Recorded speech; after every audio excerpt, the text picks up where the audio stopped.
Welcome back to the Papa Meat channel. How you doing? How you doing? Come on in and sit on down because today we're talking about PSAs.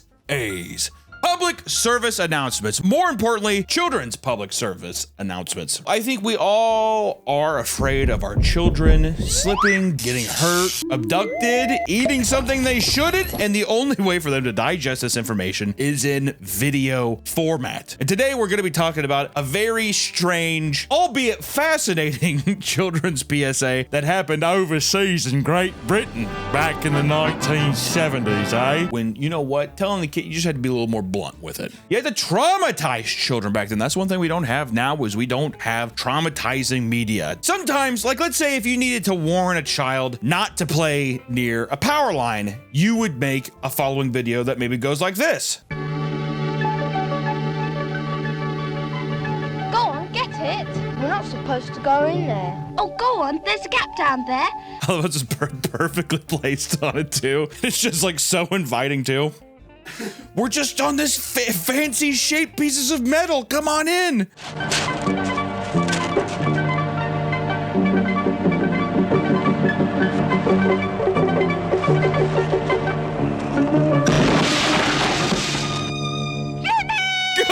Good God! He exploded from the shins too. You know, you're probably thinking, well, that's gonna scare the children. Well, why? There's probably not any others, right? When you fly your kite or model plane, remember you're in charge of a flying machine. Pilots have to observe safety rules. So must you. The amount of kite flyers who probably got electrocuted or exploded must have been, catastrophically huge, right? Have you ever seen anyone unironically fly a kite? That has to be a thing of the past, right? At the beach? Okay. That feels different than just being like in my backyard. Probably gets people blown up for the fucking shins.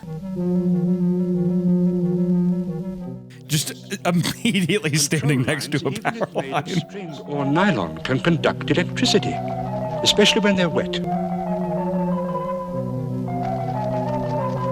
Watch out!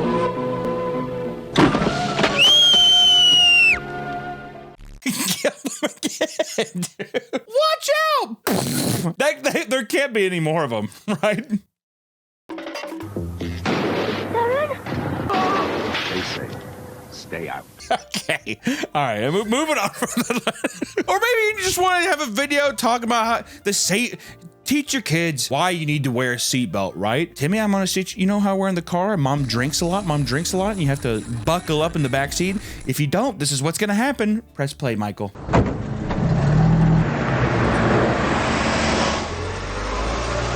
Like most victims, Julie knew her killer.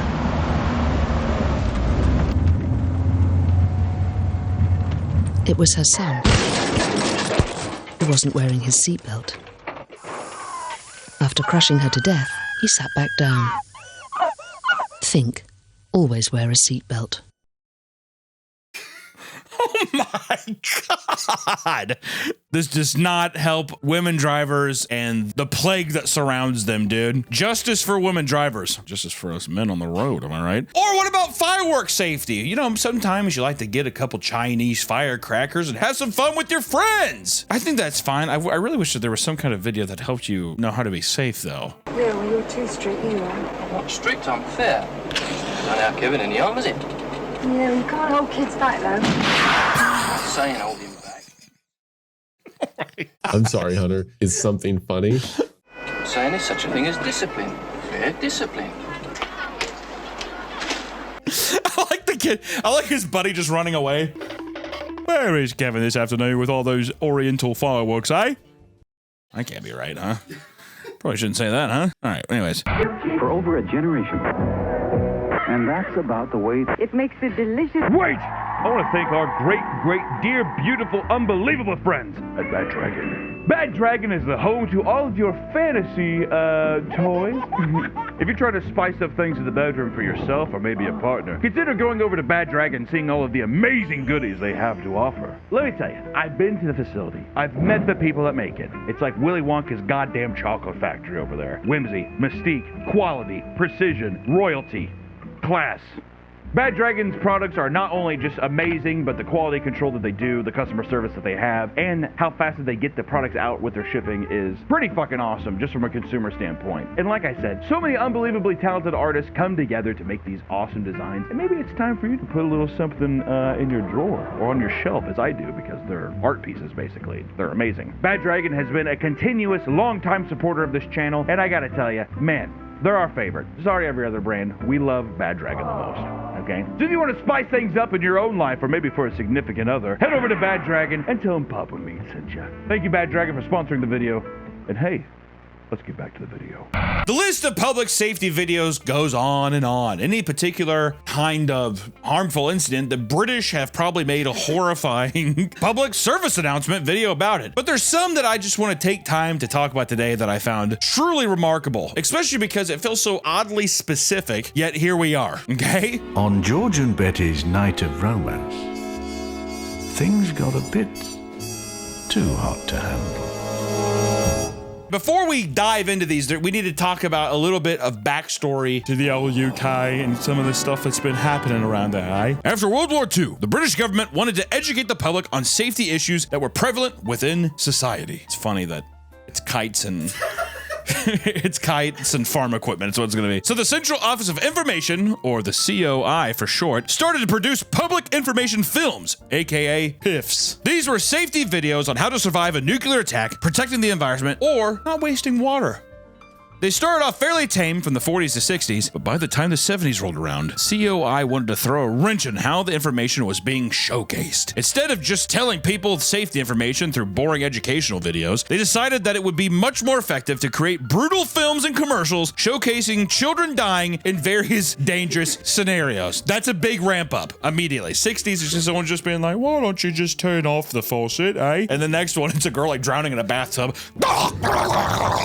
The COI hired fresh film students to basically make horror films for the public to scare children into this information. I don't know if they really digested it, but let me tell you, their attention was certainly grabbed. The director specifically looked at Hollywood horror and Western films in order to imitate their styles of suspense and gore. And they're awesome, okay? They are awesome. And since these were labeled as educational films, the directors were given a lot more freedom with censorship and were able to show much more graphic content that was allowed at the time. This was during the age of video nasties where films were getting banned and stuff. And to have the government, to have the Queen just be like, oh, I don't really care, just f***ing make it. It's pretty crazy. To be fair, especially child death. It's a big no-no. Still it is today. I'm always like, who gives a f***? Whenever there's a movie where like a kid gets stabbed to death, I'm like, because it's like, why not? Well, I don't want it to be an unlikable film. It's about a serial murderer. Hello? That's why The Blob is awesome. Yeah, when the kid gets sucked down in The Blob, that's a moment where everyone triumphs together. You don't need to go Lars von Trier where it's a dad hunting children, right? But I'm just saying, if they're already in the war path, let them go. Now we are graced with a plethora of these beautiful masterpieces of educational art. And there are dozens of PSA videos made during this era, but I just want to focus on a couple that stand out to moi. The first is a haunting commercial called Lonely Water, which showcases the Grim Reaper taunting children to come jump in a body of water. It seems too ordinary, but that pool is deep. The boy is showing off. The bank is slippery. It's like the Lady of the Lake. You know what I mean? No, it's not just like King Arthur. The video is aimed to warn children of the dangers of careless or foolhardy behavior in the vicinity of water. Any body of water, the Grim Reaper will show up and be like, come on in. Lonely Water is widely recalled as one of the most memorable and chilling PSAs of all time. This film campaign actually worked as many viewers were scared to swim in dangerous waters. Some even said that they were too frightened to swim at all. Come on, Tommy, let's just go to the pool. Just like, well, so I can have the Grim Reaper grab me by the ankles and drag me below? You, Mom. Or Mom, my bad. This PSA caused a lot of nightmares with young British children. And when I say a lot of nightmares, I mean, I think that it was reported, I think people even complained that my child is suffering from night terrors because the Grim Reaper is in our bathtub now, okay? I'll be back. Moving on, we have my personal favorite. This is an offensive one. We need to just get that one out of the way, all right? Because we're going to talk about the PSA from 1975 labeled Apaches. This 26-minute long film addresses the dangers of children digging around on farms. If you're a farmer in Britain, I imagine you have to have several children, because at least a couple. The way this PSA plays out, you're losing a couple kids, and no one seems to mind. And this PSA has been played in schools all over Britain, Canada, Australia, and even the United States. It's that infamous, it's that popular. The production value is amazing. If you put up a side-by-side of Solo, 100 Days of Sodom, and Apaches, you would not know the difference, the quality of, it's like, it looks like any other film that came out of that time. The plot follows 6 young children. They're all ages 8 to 10 years old. You have Kim, Sharon, Michael, the daft one. Michael, wearing a red band. He's daft. The Apaches never wore red. Danny, aka Geronimo! Tom and Robert, as they play on a nearby farm pretending to be Apache Indians. Just want to say right now, Hollywood did a lot of damage to the perception of Native Americans of this country. So if that's the case, just know, blame the British. You know, this is 1975 Britain. I don't think they really give a good and throughout the film, the children are brutally killed on various different farming-related accidents, okay? This is not a directorial kind of like, watch out for moving vehicles. Nope, it's just kind of like, you were in the road. What do you expect? First death goes, the kids are all running around like a bunch of lunatics when Kim decides to hop on the back of a moving truck. As Kim is cheering for victory, the truck driver slams on his brakes, causing Kim to go flying headfirst into the tires.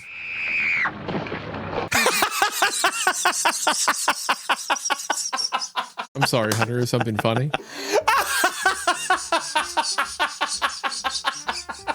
I bet you that kid actor actually like fell in there and they're like, grab him! And then they went in and cut it. You put the dummy in there, which lesson 1, don't play on trucks, I think is what they're trying to say. Don't be jumping on moving vehicles, okay? And what's really fucked up, you'll see with all of these, this is a similar motif, is that after a child dies, there is some kind of adult who comes and puts is getting rid of them, like getting rid of their stuff. Like in this one, the first one is they remove, there's like all these like filled coats on hangers, and then there's one empty one, and they go up and they remove the tag, and it's like so haunting. It's so tragically fucking bleak and dark. It's unreal. And they do this every time to hammer it home. It's a fun watch. Also, here's another thing too. The kids, they're playing every time. Every scenario, it's never them just being like, watch out! Like they're walking home. Look out!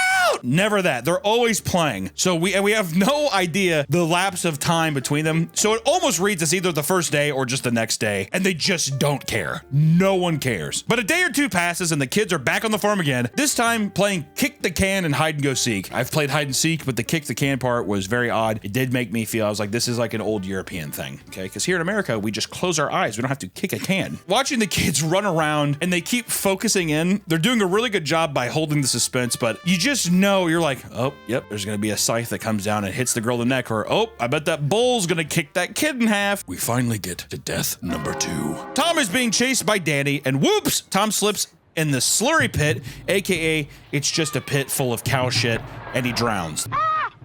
Daddy! Daddy! Daddy! Daddy!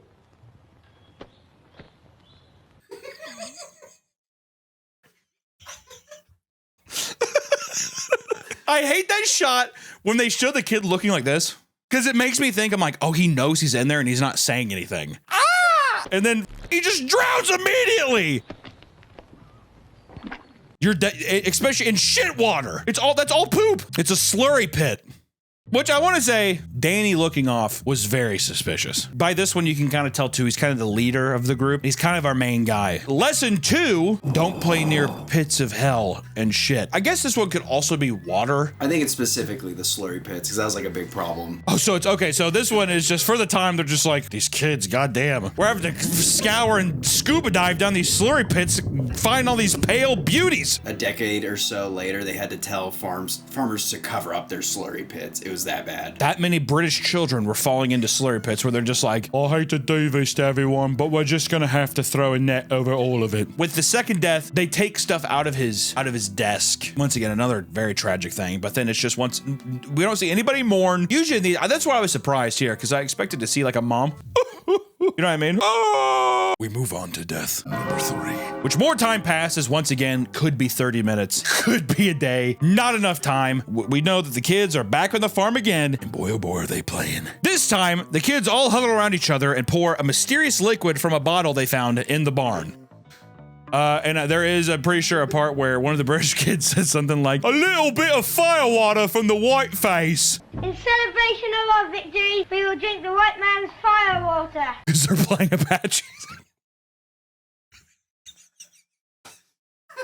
Even when I heard that, I was like, no, the smart ones of the group just pretend to drink the poison, but Sharon actually takes a drink from this non-labeled cup. I thought the acting here was kind of good because she like took a sip of it and she's like, You all right, Sharon? Yeah, I think so. "Are you okay, Sharon?" Mm-hmm. But later that night, we see Sharon go into a house. We cut, it's nighttime, and then it's just horrible, horrible child screaming.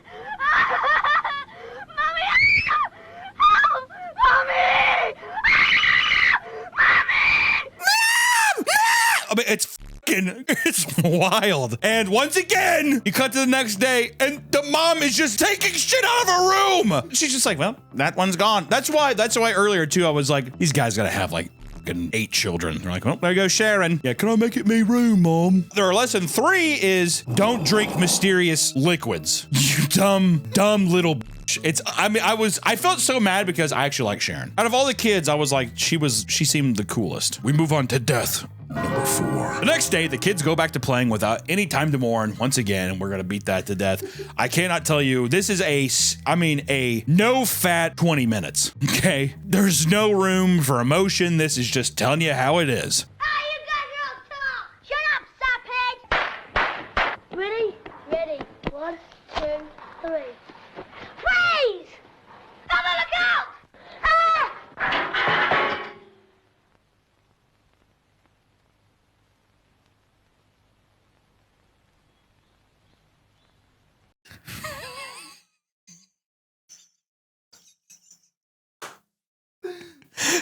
I love how every time a child dies, it has to be Danny doing. Also, in my mind, I was like, if I was that, I wouldn't die from that. But lesson 4 is watch your surroundings. Don't get hit by metal gates. Don't let things fall on top of you. I was kind of like, this one felt like the actual first accident. Everything else felt like a stupid act. I was like, leading into death number 5. At this point, there are only 2 kids left to play Apaches. And let me tell you, it's a somber scene on top of the hill. You guys are really still gonna play the fucking game after all your friends have died this week? You know what I mean? Danny goes up this hill and he's talking to some of the old blokes at the top of the hill. And he gets on a tractor, the guy's like, be careful. And he's like, yeah, piss off. Immediately releases the brakes. I mean, almost instantaneously. This is probably the funniest death just because the tractor is going so slow. You're screaming at the movie the entire time, jump off. For the love of God, Danny, jump off. Your name is Geronimo, jump off. It's so slow. Even the guys that turn around, they're confused. They're just like, jump off. Help!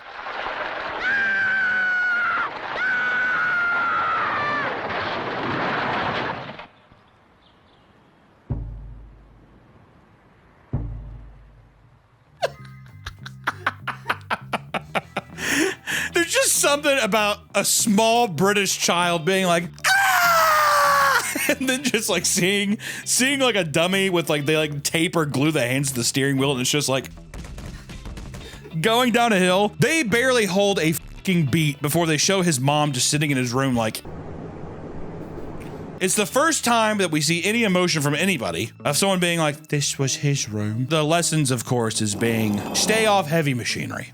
Right? The film ends with only 1 child surviving, which is Michael. I was surprised he was kind of the most, you know. But Danny mentioned earlier in the film that his parents were preparing for a party because they're in between. He's just like, oh, I don't understand why adults like parties. Turns out that was future stuff and that they were preparing for Danny's, what do you call after a funeral? Wake? Whatever, his after funeral party. It's so crazy because they're all sitting there and they do not look like they could give any at all. They're like, oh, you're gonna pass the corn. Pretty nice day today, right? That's it. And then while this awkward clattering of plates happens, they show a list of all of the kids in Britain who have died like that year from all of these things. A lot of explosions. A haunting amount of explosions. Okay? People being crushed, drowned, it leaves a weird taste in your mouth, okay? Especially after you're just like, well, that's Apaches. Thanks, British government. I wish I would have saw that as a kid. I feel like that would have fucked me up good. I would be like, okay, I'm never going to be around any of that. I don't care. Well, I had a friend whose grandparents were on the farm, and we used to fuck around, and I feel like we could have seriously got hurt. Would it have swayed you at all that they were British? No. I wouldn't have been able to move past it.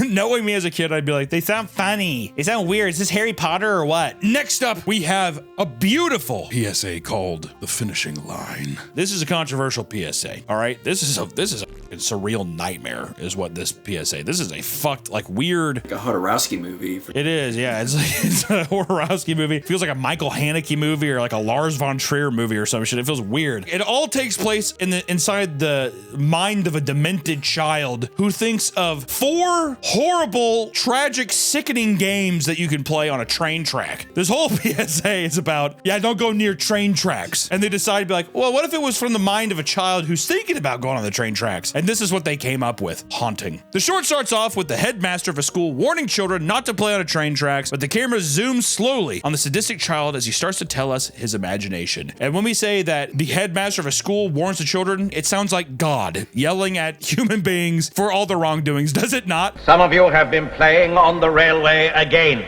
You are old enough to understand that the railway is not the place for any kind of games. Also, worth pointing out that the actual child is sitting 50 feet in the air on a ledge on a bridge where that kid could fall off. Just the actor. They're just like, sit up there and wobble around. He's like, the wind's cold up here. He's like, shut up. The first game, the sick little thinks up, involves children breaking down a fence like wild animals and then running across train tracks to get points for this weird thing.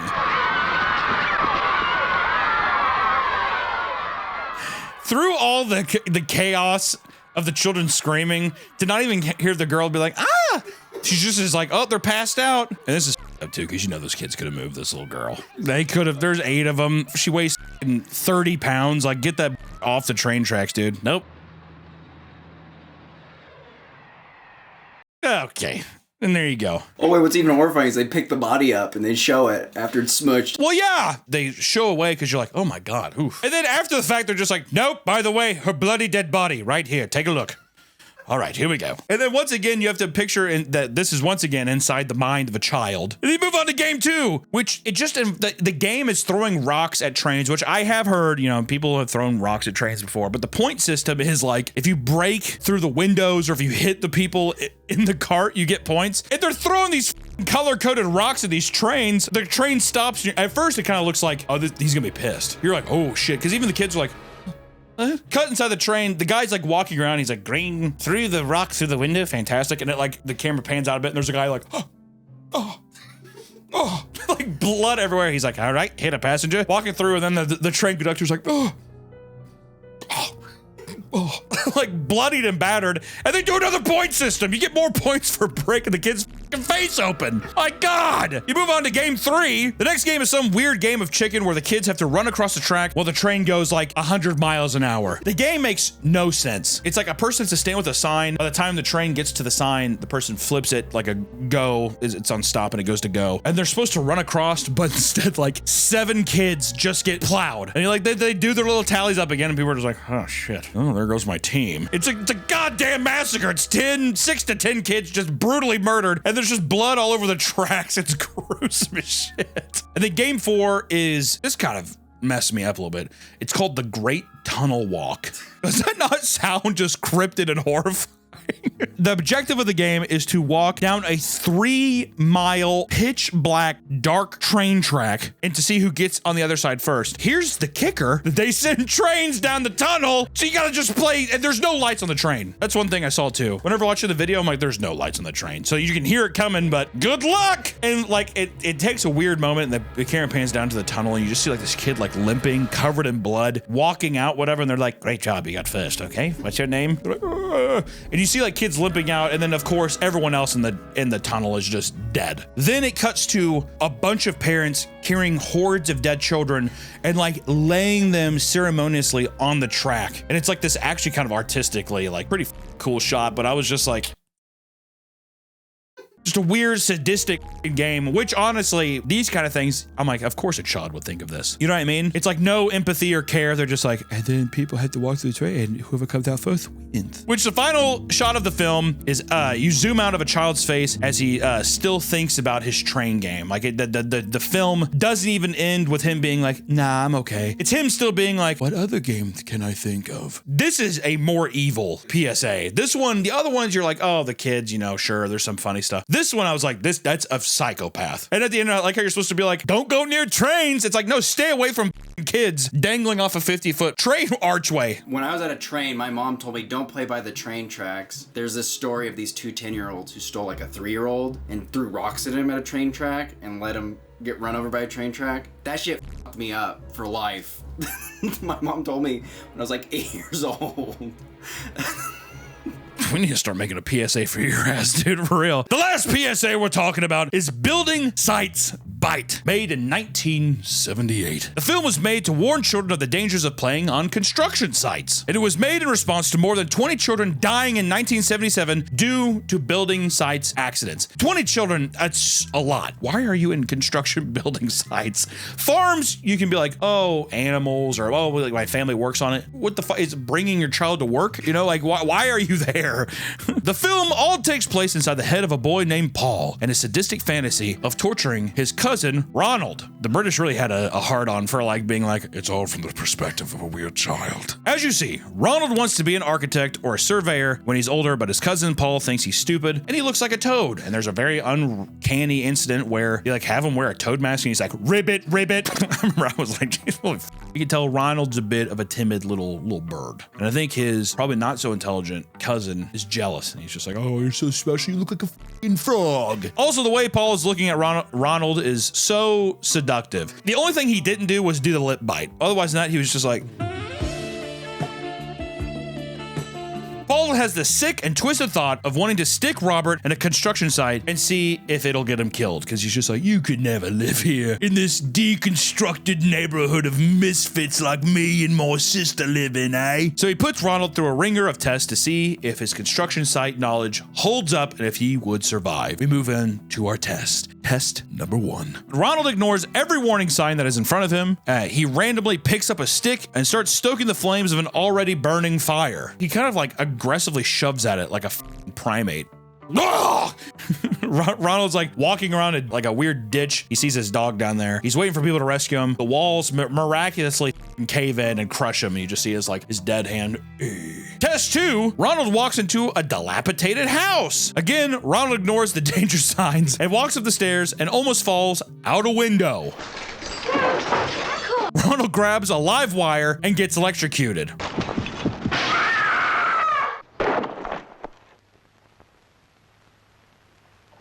There's just something about the child death screams that are just so funny. Ronald's having a hard time through these tests. He is in a literal jigsaw torture trap right now in the mind of a sadistic child, and he is not winning the game. Test 3. Ronald has to traverse a field full of heavy work machinery when his dog Snoopy watches Ronald get crushed by a tractor. Hi, Snoopy, stay there.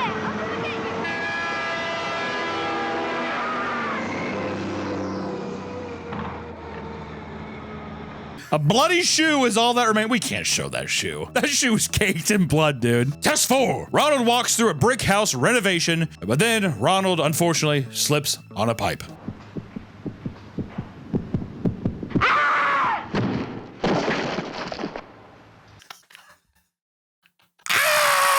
You know what's too is he's dressed like a 53-year-old man too. It doesn't help. He kind of just he's like this weird surreal creature walking around dying on construction sites, dude. Test 5. Ronald plays in sand. His dog watches Ronald get smashed by a ton of bricks while he's playing in sand.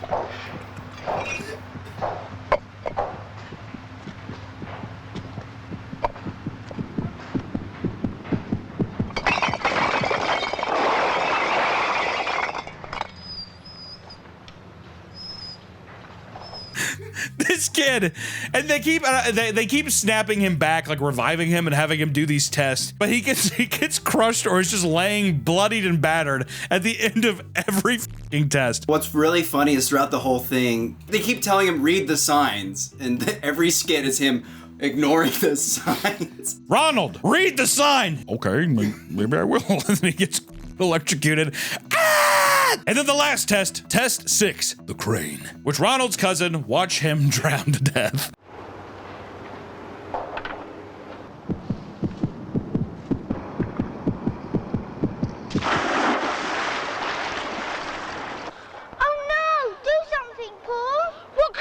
Are you sure he can't swim? Of course!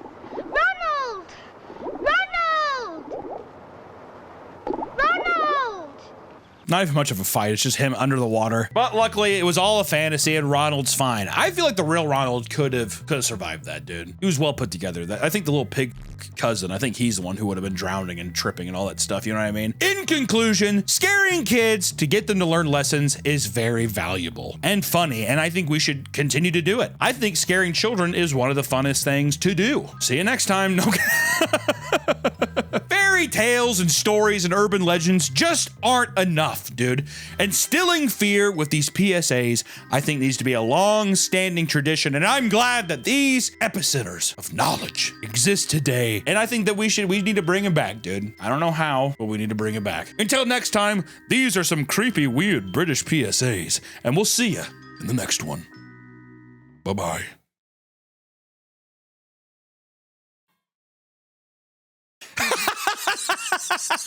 Is something funny, Hunter? Something funny, Hunter? I'm sorry, Hunter. Is something funny? There's just something about the child death screams that are just so funny.